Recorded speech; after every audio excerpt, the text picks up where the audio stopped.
Good morning, class.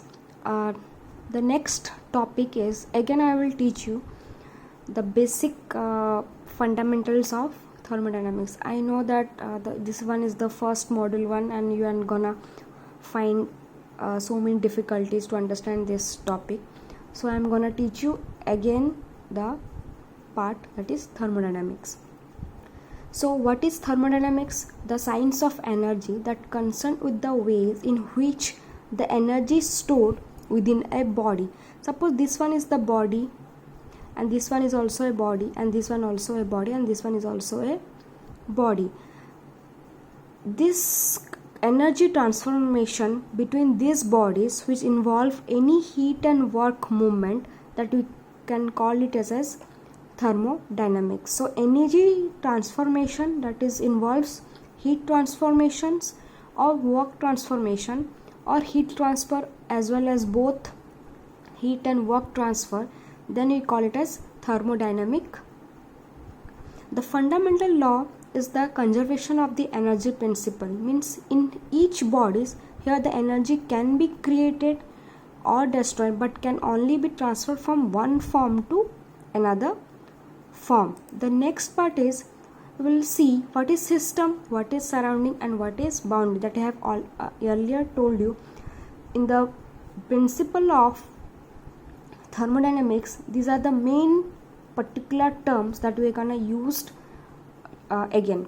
So what is system? A quantity of matter or a region in a space chosen for a study. Suppose if we will take this part, so we have to discuss what is, we have to see we have to see which part we have to analysis, this part or this part. So you can say this whole part, that quantity of matter which are required for our analysis, which is can be chosen for our study analysis, that we can call it as system.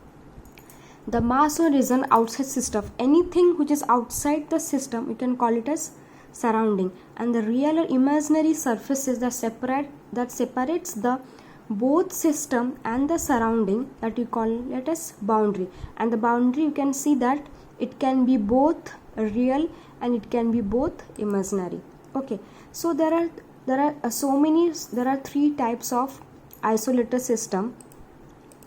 The first one is the closed system, then open system, then isolated system. In isolated system, neither mass nor energy can cross the boundary from the system. For example, coffee in a closed container or well insulated thermoflask.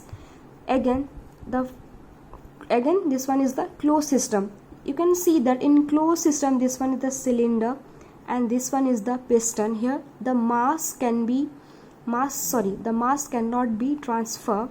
Here the mass is constant, but the energy can be transferred.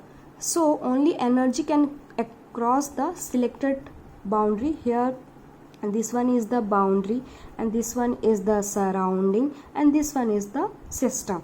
So inside the closed system, it can be a real boundary or it can be imaginary boundary. If it is a real boundary, then we can see it's called it as control surface. If it is an imaginary boundary, then you can call it as control volume. For example, a tightly capped 1 cup of coffee. The next is open system. Open system is consists of both mass and energy which can cross the selected boundary. For example, an open cup of coffee which can be placed in a table. So here this one is the control volume, and here this one is the imaginary boundary. You can see this one is an control surface. Okay. The next part is the properties of a system. The properties of a system is a measurable characteristics of a system that is in equilibrium. The properties can be intensive or extensive. So the properties, it is the part of a thermodynamic system, but it is a measurable characteristic. So you can see that it has two properties, that is intensive or extensive. If it is an intensive, then it is independent of the mass of the system. For example, temperature, pressure and density. If it is an extensive, then it is directly dependent on the mass of the system, that is volume, mass, volume, energy and enthalpy. So you can see that this m by 2, v by 2 and v by 2, it is in extrinsic properties because it is dependently directly on the mass, and the whole part that is considered into m and the whole part considered into v. V by 2 plus v by 2 is equal to v, and m by 2 plus m by 2 is equal to m. But in internship properties, the part of temperature, the pressure and the density cannot be divided. Okay. Now the another one is the specific property. The ratio of any extrinsic property of a system to that of the mass of the system is called as specific value of that property, which is also known as, which is also a part of an internship property. Suppose if the volume is an extrinsic part, if we will divide with a mass of the system, then it will become specific volume. Similarly, energy, if we will divide with mass, it will become specific energy or total energy. Similarly, if we divide with the internal energy with a mass, that is in small u, you can see the specific internal energy. Now the next part is state, equilibrium and process. We know that any condition of a system is known as a state. So a state of properties, what are the properties? That properties can be intrinsic or extrinsic. We describe the condition of a thermodynamic system. So mass, which can be represented as small m, temperature T, and volume as a V. Here in this cylinder, piston cylinder, here the mass is considered as 2 kg, temperature T1 is 20 degrees centigrade, V1 is the 1.5 meter cube. And here mass is 2 kg, temperature is 20 degree and volume is 2.5 meter cube. Here in thermodynamic equilibrium system that maintains 3 equilibrium, that is thermal equilibrium, mechanical equilibrium, phase equilibrium and chemical equilibrium. The next part is process. What is process? If the thermodynamic system, inside the thermodynamic system, if the properties changes from one state to another state or one equilibrium state to another equilibrium state, then we call it as thermodynamic process. Means if in the last slide you can see that the state of piston 1, condition of state of 1 is m is equal to 2 kg, 20 degrees centigrade as a temperature, 1.5 is the meter cube. When the piston starting movement from position 1 to 2 or 2 to 1, see the volume is increases, V1 then V2, the volume is decreases and the pressure is initially increases from pressure P1 to P2. Here the process, if the process is here there are some thermodynamic process, that is isobaric process, isothermal process, isochoric and isentropic. So isobaric, you know that the pressure having the SI unit that is known as bar, and temperature, thermal is having the temperature, choric is having the volume, and isentropic it is having the entropy. This entropy part I will teach you when I will go through the part of second law of thermodynamics. So remember these 3 points: isobaric, isothermal and isochoric. So if the property is having held constant, if the pressure is constant, then we call it as process as isobaric. If the temperature is constant, then the process is called it as isothermal. If the volume is constant, then we call it as isochoric process. The next is the prefix ic is often used to designate a process for which a particular property remains constant. So isobaric, a process during which the pressure remains constant, means del P is equal to 0. So this point, this one is the PV diagram. Here P and here is V. Here the volume from the VI and VF. VI is the initial state of the volume and VF is the final state of the volume. Here the volume changes from VI to VF, means del V is equal to VF minus VI. Here the pressure remains constant, so no pressure changes takes place. If the pressure is constant, then the process is known as isobaric process. Similarly, isochoric, a process during which the specific volume or volume remains constant.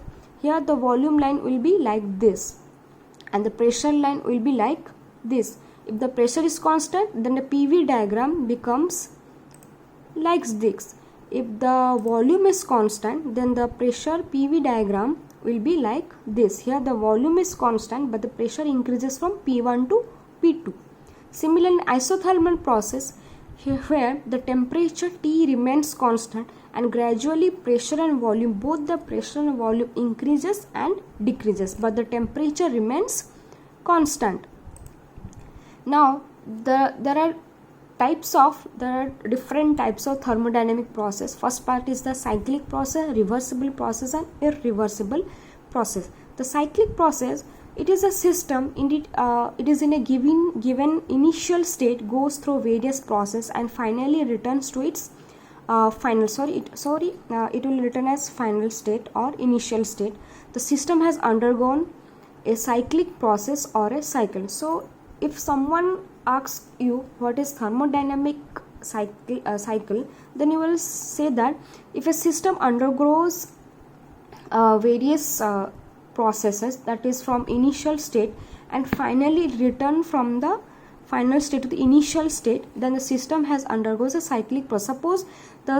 Suppose a system starts from this point 1, again it starts initially it's point 1, that is P1, B1 and T1.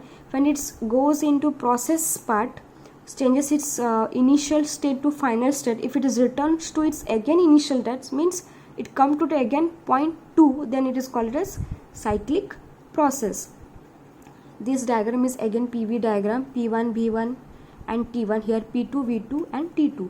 Reversible process is defined as a process that once having takes place, it can be reversed. In doing so, it leaves no change in the system or surrounding or in boundary. So in reversible process, there is one condition applied, that if the system having a thermodynamic system, once it takes place, it can be reversed, but it leaves no changes surrounding the system, surrounding and inside the system. Similarly, irreversible process, a process that cannot be returned both the system and the surrounding to their original condition. In reversible process, in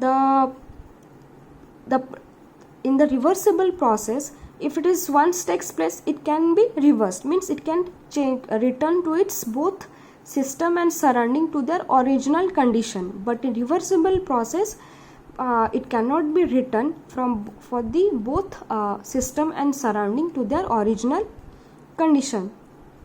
The next is adiabatic process. Already I have told you that it has one adiabatic system where no heat transfer takes place into or out of the system, means no heat transfer can across the boundary of the system. So it is considered as an adiabatic process also, a process that has no heat transfer into or out of the system, but it can be considered to be perfectly insulated. Okay, this isentropic and polytropic process, this part I will give you more emphasis on while studying you the steady flow energy equation or in the second law of thermodynamics. So you just remember the part of adiabatic process only, and these 3 points give emphasis laterwards. A process where the entropy of the fluid remains constant, that we can call it as isentropic process. And in polytropic process, whereas gas or inside the system, if a gas undergoes a reversible process, and if it is in, there will be heat transfer and it is represented with a straight line, that is PV to the power of n is equal to constant. Again, another process is throttling process, in which there will be no change in the enthalpy or no work is done, then the process is adiabatic process. So this isentropic process and throttling process, I will teach you. This throttling part will come under the first law of thermodynamics, and this isentropic process will comes under the second law of thermodynamics. So remember this first. Now just go through the introduction part, that is adiabatic process and polytropic process. Next, this one is the zeroth law of thermodynamics. Suppose take this one is the body A and body B and body C. If two bodies are in thermal equilibrium, means the temperature will be same within the time, having a equilibrium with a third body, then they are also in thermal equilibrium with each other. Suppose body A and B both are in thermal equilibrium, even body B and C are also in thermal equilibrium, then this body A to C, even they will also have the same thermal equilibrium with each other. So this law, we can say that 0th law of thermodynamics. Okay, now this one is the very important part, that is point function and path function. So when the two coordinates are located on the graph, they define a specific point and two properties on the graph define state. These properties are known as point function. So that point function, you can say that the pressure means the initial state of the system, that you can say as P1, T1 and V1, the pressure, temperature and volume. But in path function, there are certain quantities like heat and work cannot be located on a graph by a point because they are represented by the area. It is not a state or a point function. So you can say that heat and work are the path function, not the point function, because it depends on the path of the process. Such quantities are called as path function and they are inexact differential. But point function, they are exactly differential. Okay, now the process. If any one or more properties of the system undergoes a change due to energy or mass transfer, you can say that the system has undergoes a change of state. Is absolutely correct. The successive changes of the system, state of the system due to energy or mass transfer defined as a process, means we can say that thermodynamic process. The curve joining the successive state represents the process part. If that process having the successive state represents the process part. If the system again undergoes two or more process and returns to its original state after the conclusion, after the joining of the successive state of the process, then the system is called as a thermodynamic cycle. Here you can say that thermodynamic process, here the successive change of state